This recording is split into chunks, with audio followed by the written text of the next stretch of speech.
हजरत ईसा अलैहिस्सलाम के पैदा होने से 1800 बरस पहले मिस्र पर एक वहशी कौम टूट पड़ी। इन लोगों का हमला इतना जोरदार था कि उसके सामने मिस्री कौम ठहर ना सकी। मिस्रियों के इस तरह हारने की एक बड़ी वजह ये भी थी, अव्वल तो मिस्रियों के आपस में फूट पड़ी हुई थी। बहुत सारे नवाब थे और हर नवाब मिस्र में अपनी बादशाही जमाने की फिक्र में लगा हुआ था। और दूसरी बड़ी वजह ये थी कि हमलावर कौम ऐसे हरबों और सामानों से लेस होकर आई थी जिसका मिस्री मुकाबला नहीं कर सके। दोस्तों, हिस्ट्री ऑफ इजिप्ट की वीडियो में खुशामदीद। पिछली वीडियो में हमने मिस्र पर होने वाले एक हमले का जिक्र किया था, एक ऐसी कौम का हमला जिसने मिस्र की ईंट से ईंट बजा डाली थी। आज की इस वीडियो में हम उसी हमले को डिस्कस करने वाले हैं।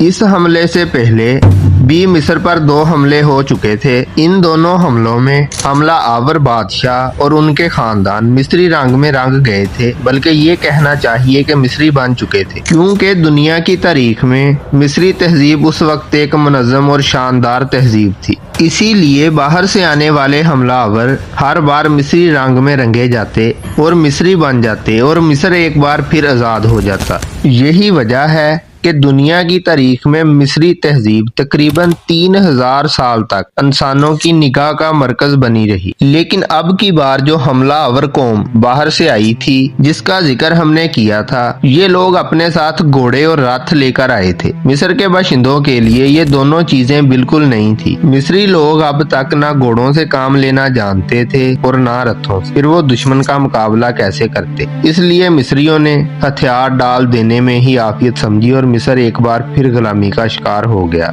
इस फातिहा कौम को हेक्सोविस कहा जाता है। ये कौम भी किसी दूसरे मुल्क की शाही नस्ल से थी। अक्सर तारीखदान कहते हैं कि ये लोग अरब के बद्दू थे जो कहत साली की वजह से मिस्र के तरोताजा मुल्क में घुस आए थे। इस हमलावर कौम के सरदार का नाम सलातीस था।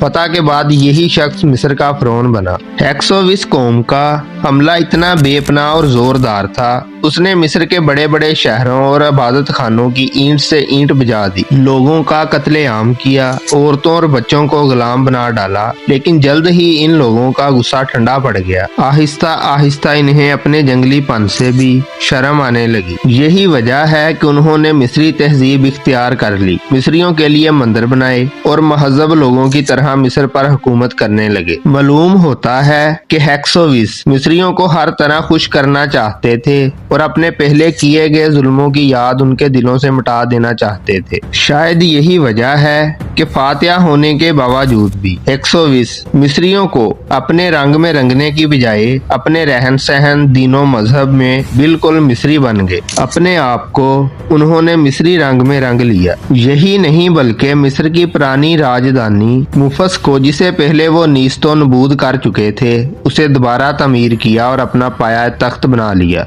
इसके अलावा कई मिस्री नवाबों को उन्होंने अपने अपने इलाकों में हुकूमत करने का हक भी दे दिया। ये मिस्री नवाब हेक्सोविस के फातिहों को अखराज दिया करते थे। दोस्तों, अगर आपको हमारी ये मालूमाती वीडियो पसंद आई हो तो चैनल को सब्सक्राइब कर दीजिएगा, लाइक के बटन को भी दबा दीजिएगा ताकि हमारी हौसला अफजाई होती रहे और हम इस तरह की मजीद वीडियो बनाते रहें।